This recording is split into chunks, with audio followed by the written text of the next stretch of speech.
Assalamualaikum warahmatullahi wabarakatuh. Alhamdulillahilladzi arsala rasulahu bil huda wa dinil haq liyudhhirahu 'alad dini kullihi walau karihal musyrikun. Allahumma sholli ala sayyidina Muhammad wa ala alihi wa sahbihi alladzina hum bisunnatihi mutamassikun. Amma ba'd. Sahabatku jamaah Al-Fatih yang dirahmati Allah, pertama mari kita bersyukur atas limpahan rahmat dan nikmatnya. Hari ini kita bisa bertemu dalam keadaan sehat walafiat tanpa halangan suatu apapun. Mari kita ikrarkan rasa syukur kita dengan membaca hamdalah bersama. Alhamdulillahirabbil alamin. Sholawat dan salam semoga tercurah keharibaan Nabi Muhammad Sallallahu Alaihi Wasallam, Nabi yang kita nantikan syafaatul uzmanya ketika kita di dunia dan di akhirat nanti.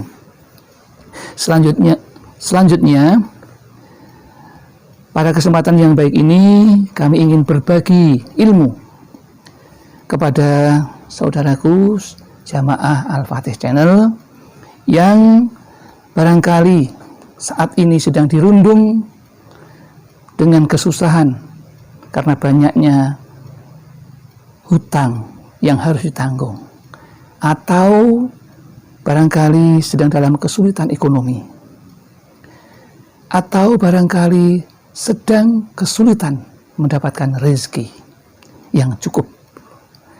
Namun sebagai orang yang beriman, kita tidak perlu risau karena rumus Allah itu jelas. Wa may yattaqillaha yaj'al lahu makhrajan wa yarzuqhu min haitsu la yahtasib. Intinya, barang siapa yang bertakwa kepada Allah, yaj'al lahu bakal mengeluarkan dari kesulitan, wa yarzuqhu dan bakal memberi rezeki Allah min haitsu la yahtasib, dari arah yang tidak disangka-sangka. Syaratnya adalah takwa.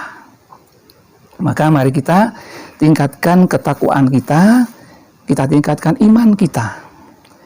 Itu modal untuk bisa doa kita didengar oleh Allah, untuk agar doa kita dikabulkan oleh Allah.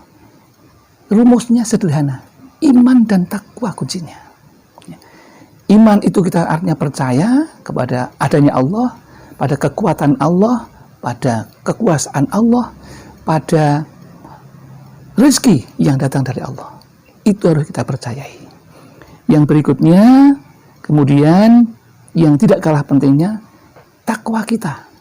Takwa itu mau menjalankan perintah Allah dan mau menjauhi larangan Allah. Itu harus kita lakukan kalau kita ingin tidak hanya bahagia di dunia, dicukupi rezekinya, keselamatannya, kebahagiaannya, tetapi juga harus menjauhi larangannya. Minum minuman keras, narkoba dan sebagainya, itu harus dihindari.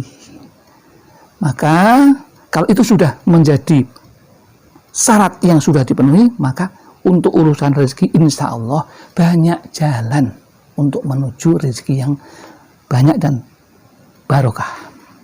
Maka ada satu tip yang barangkali belum pernah dicoba, atau mungkin sudah dicoba namun belum berhasil. Kami ingin membantu berbagi ilmu yang sudah kami dapatkan dari seorang guru, dan saat ini akan kita bagikan kepada sesama muslim yang percaya dan yakin untuk mendapatkan rezeki yang halalan, yang halal, yang bersih, yang thayyiban, yang melimpah ruah untuk kebutuhan kita beribadah kepada Allah Subhanahu wa Ta'ala. Niatkan yang baik, yang lurus untuk beribadah. Jadi mendapatkan ilmu itu, ilmu rezeki itu bukan untuk pamer-pameran, gagah-gagahan, tapi untuk beribadah kepada Allah. Kalau Anda nanti bisa sukses mendapatkan rezeki, banyaklah sedekah supaya semuanya menjadi tambah berkah. Riyadohnya atau lelakunya itu sangat mudah, ya. Jadi untuk mendapatkan rezeki itu tidak sulit sebenarnya kalau kita tahu jalannya, kita tahu rahasianya, kita tahu sandinya supaya Allah segera mengabulkan. Kita harus meminta, jangan hanya diam, tapi harus meminta.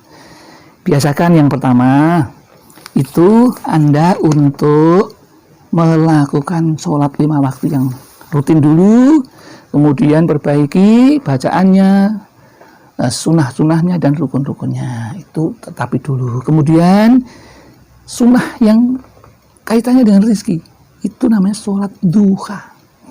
Sholat duha itu 2 rakaat cukup, bacaannya terserah Anda.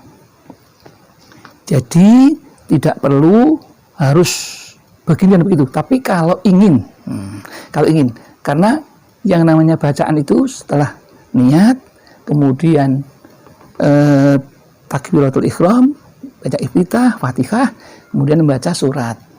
Kalau yang sudah diajarkan, kalau sholat duha itu surat was-samsi, rakaat pertama dan rakaat kedua wadduha. Kalau belum bisa, sebisanya. Karena Allah mengatakan, bacalah apa yang kamu kuasai dari Al-Quran. Faqra'u ma tayassara minal Quran. Bacalah apa-apa yang mudah dari Al-Quran. Tidak harus itu, tapi akan lebih afdal yang itu. Kemudian berikutnya, setelah itu selesai salam, membaca istighfar sebanyak 100 kali. Astaghfirullahaladzim, astaghfirullahaladzim. Itu nanti akan kita catat di bagian yang terakhir, 100 kali, sebentar sekali itu. Kemudian jangan lupa setelah itu membaca Fatihah sekali. Ditujukan kepada Rasulullah. Niatnya, kalau Anda tidak bisa tawasul, niat saja. Niatkan dalam hati membaca Al-Fatihah sekali untuk Rasulullah, untuk Syekh Abdul Qadir Al-Jilani, untuk Syekh Hasan Sadali, kemudian kedua orang tua dan seluruh muslim dan muslimat. Baca sekali. Setelah selesai, kemudian baca lagi wiridnya, doanya. Sedikit, mudah. Ya Kafi, Ya Ghani, Ya Fattah, Ya Rozak. 100 kali. Paling itu nggak sampai 10 menit selesai. Ya. Tapi itu kalau benar-benar dilaksanakan dengan penuh keikhlasan. Jadi beribadah harus ikhlas. Ya. Kalau sahabat Al-Fatih Channel berdoa, beribadah, tidak ikhlas, nggak akan diterima. Harus ikhlas, ya, harus ikhlas. Ikhlas itu kalau dilaksanakan, semuanya doa akan menjadi terkabul. Tapi kalau tidak, diibaratkan oleh Ibnu Qasim Al-Jauziyah, ibaratnya orang musafir pergi ke padang pasir, membawa karung tapi isinya pasir. Berat tapi tidak bermanfaat. Di padang pasir kan butuhnya minuman, makanan. Tapi jadi kalau orang beribadah tidak ada ikhlasnya, ibaratnya kata Ibnu Qayyim Al-Jauziyah, ibaratnya orang pergi ke padang pasir, bawaannya hanya karung pasir yang memberatkan tapi tidak ada manfaatnya. Maka gunakanlah keikhlasan yang luar biasa untuk mendasari setiap doa-doa kita dan permintaan kita kepada Allah, termasuk sholatnya harus ikhlas. Ya. Jangan sampai saudaraku jamaah Al-Fatih Channel sholat kok terpaksa, jangan. Kalau orang yang terpaksa itu nggak enak. Ya. Jadi kita harus berjiwa besar, harus bersabar, harus ikhlas. Hal-hal yang baik itulah yang akan dinilai oleh Allah. Seberapa Allah akan mengabulkan doa kita. Jadi jangan sampai berdoa tapi hatinya tidak ikhlas, hatinya menggerutu, hatinya tidak nyaman. Harus senyaman-nyamannya, ikhlas. Ikhlas itu yang paling mudah. Kalau Anda membuang sampah, begitu plung dilempar ke bak sampah, Anda sudah tidak memikirkan tadi yang dikerjakan, yang dibuang apa. Itu salah satu indikasi kalau kita itu ikhlas. Nah, dengan contoh gambaran yang paling mudah seperti itu sebenarnya bisa dilaksanakan. Saya yakin, percaya saudara-saudaraku jamaah Al-Fatih Channel bisa melaksanakan ini. Kami doakan semuanya, doanya dikabulkan oleh Allah, rezekinya dilancarkan, bahagia dunia, bahagia akhirat, selamat dunia, selamat akhirat, ilmu yang barokah, hidup yang berkah, anak, istri, keluarga semuanya yang membawa barokah. Barokah itu indikasinya ziyadatul khairi, akan selalu bertambah kebaikannya, bukan kemaksiatan tapi kebaikannya. Demikian, mudah-mudahan doa ini betul-betul bisa diterima dan kami ijazahkan kepada saudara-saudaraku di Jamaah Al-Fatih Channel untuk dilaksanakan. Semoga membawa berkah dunia dan akhirat. Saya kira itu, ada kekurangan mohon maaf. Saya akhiri. Assalamualaikum warahmatullahi wabarakatuh.